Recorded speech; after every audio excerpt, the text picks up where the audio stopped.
The steam engine, for its type, is one of the most versatile things on land. And the diesel engines are the power behind the mixed traffic goods and specials that go all around the island of Sodor.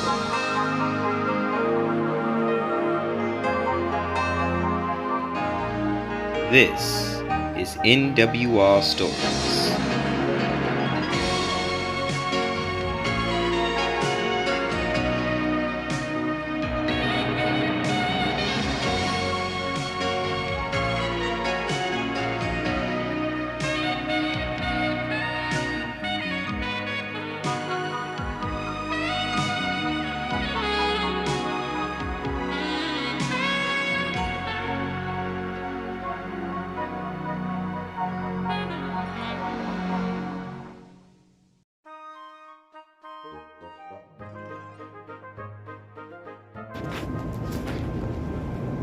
Wilbert's Willpower.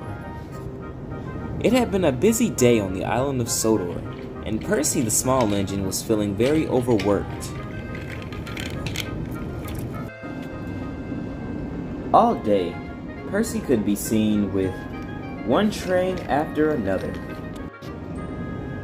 Though he was on time and never late during the day, he was still feeling very overworked, and he was very tired. Percy needed a miracle, but he didn't think one would come soon.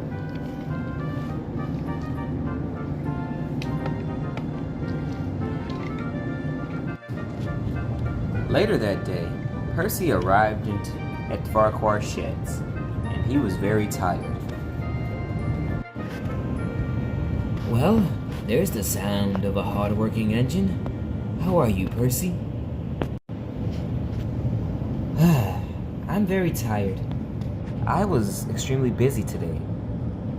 It's like every time I turn around, there's a new job. There's freight that needs to be taken here. Coaches need to be shunted there. Yeah, just the workload's a bit, too much. Well, Percy, you know it is the summer season. And the more we're kept busy, the more people come to the island. And you wouldn't want people not to come to the island, do you? Said Thomas, trying to cheer the small green tank engine up. I don't know. I might just need a miracle at this point, said Percy. As soon as he said that, Richard had arrived at the sheds. He had some news for the engines. Well, you won't have to wait for a miracle too long, Percy. Now, I've noticed you all have been working extremely hard, but you need help. So that is why I brought an engine from a heritage railway on the mainland. Excuse me. Our engine from a heritage railway? Oh, is it Stepney? Said Toby. Yes, it's always nice to see a relative. It's been a while since we've seen Stepney anyway. Well, yes, Stepney is coming, but not anytime soon. The engine I've let come here he's been here before. Many years ago, though. Well, that leaves an infinite amount of possibilities, sir, said Daisy. He will be here tomorrow. Be prepared to meet him tomorrow, Percy. And with that, Richard Hatt walked away. Richard Hatt left the engines wondering, who could the mystery engine be?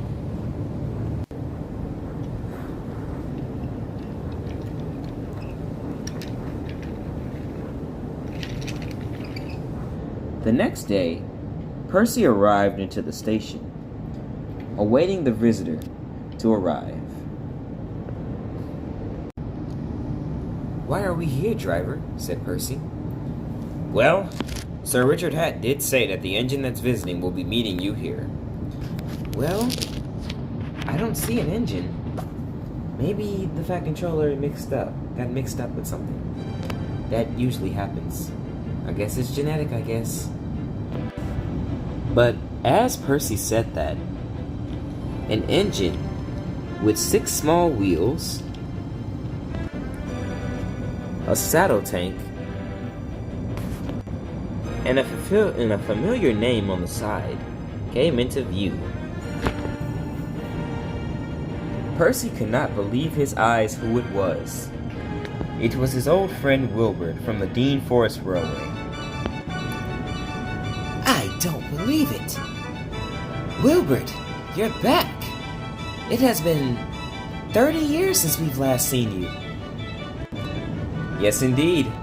It is good to see you, my friend. I've been keeping track of you guys because, my driver and fireman have friends that live here, and they talk almost all the time. How have you been, my old friend? I've been good. It is so glad to have you back. Good to be back, my friend. Now, I think the Fat Controller wanted us to... Wait, who are my manners? Where is Fat Controller, anyway? Oh, well, Stephen Hatt retired, so his son is now in charge. Ah, little Richard, all grown up. Last time I seen him, he was at least 20 or so. Well, he told us that our first assignment will be to move some trucks around. Sounds like a job for me. Let's do it. With the toot of their whistles, the two engines soon set off to get some trucks. Wilbert soon got to work. Him and Percy spent the whole day moving freight cars here to there and everywhere. The two engines were making good progress working side by side. Not a train was late, and no freight was backed up.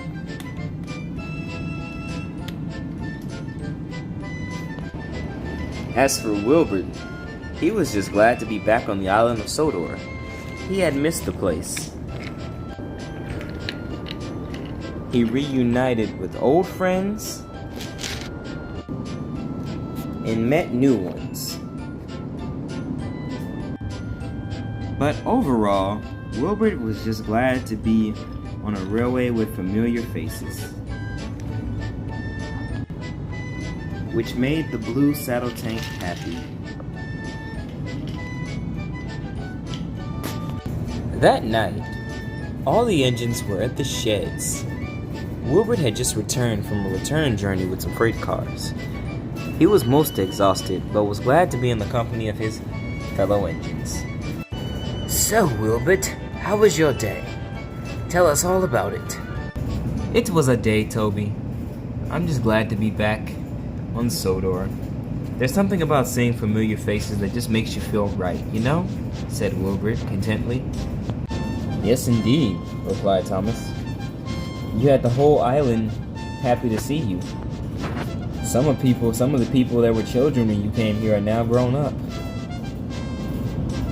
Yeah, my passengers kept talking about you today. It was just a big old celebration.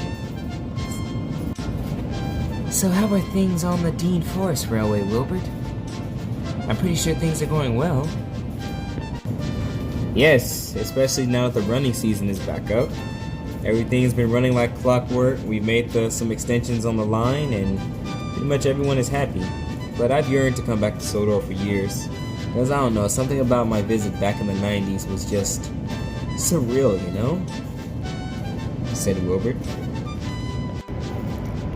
You're not thinking about staying, are you? Laughed Toby. Oh, that's a good one, Toby. But no, as much as I love being here on Sodor, I have a place on the Dean Forest Railway. That's where I live, and that's where I'll stay. Well, it was good chatting up with you, but it's time for me to go to bed. And soon Wilbert rolled to the back of the shed and went to sleep. The next morning, Wilbert's first job was to collect a train from the docks that was prepared for him by Salty. But Salty was long gone by the time he got there. Alright, time to start another day on this wonderful island of Sodor. What adventures will await us next? Said Wilbert. And with a toot of his whistle, he pulled his train out the docks.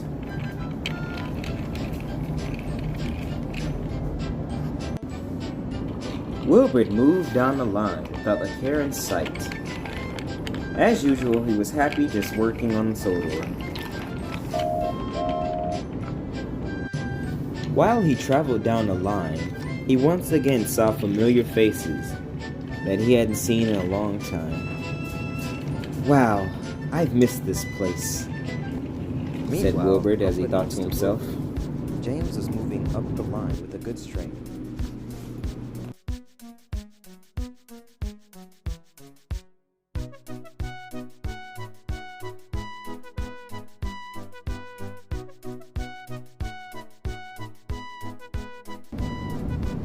There were some faulty points up ahead, and the workmen meant to put a sign, but they forgot. But James did not know this. And by the time he realized, it was too late. He ran down the hill at speed, and derailed right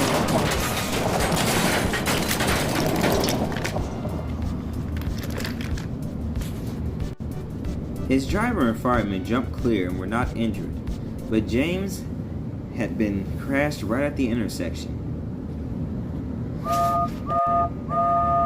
But then there was trouble.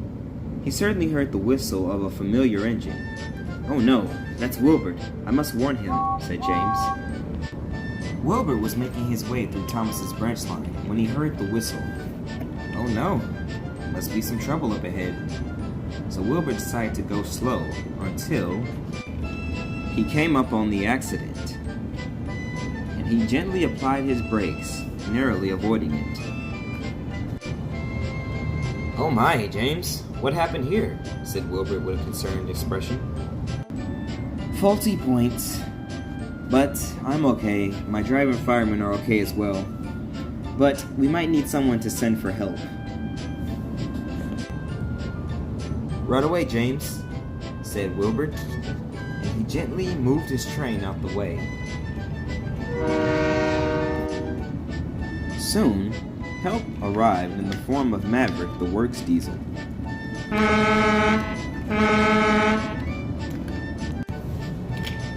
And Derek arrived with some workmen to help clean up the mess. Soon the mess was cleared. Roderick took away the unhurt cars while everyone else finished up. Soon James was put gently back onto the rails, safe and sound. Soon Wilbert came to take James back to the yard. James was most embarrassed. "I'm sorry, Wilbert. I did not want you to spend your second day here looking after me," said James, embarrassed. "It's quite all right. I enjoy helping friends, and besides, no harm done." Yes, indeed. It could happen to any engine, said Derek, comforting James. And soon Wilbert took James away back to the yards. Gordon, Spencer, Winston, and Ted were all waiting at the station when Wilbert came by with James. "James, what happened? You're not supposed to be here," observed Gordon. "Yes, that is mighty peculiar," said Spencer, agreeing with Gordon. Had a bit of an accident. Wilbert brought me back to the station safe and sound. I'm grateful, said James, trying to smile. Well, we're just glad you're okay, said Winston. Agreed. Glad to see you're okay, number 5, said Ted. And thank you, Wilbert, for saving our friend. No trouble at all. I'm glad to always help you guys out. I think I speak for all of us when I say, though you are not a sodor engine, you are clearly one of us. Hear, hear, said Spencer. And everyone agreed. But suddenly, before anyone went anywhere, they heard a familiar whistle. Gordon and James knew who it was, but the others, it was a puzzle. Well, it was no surprise that this engine had a 55 on their cab, a nameplate on their side, and a very, very noticeable tan paint job. This engine was none other than Stepney the Bluebell engine, who had just finished his overhaul on the mainland and was brought to Sodor to help out with the summer season.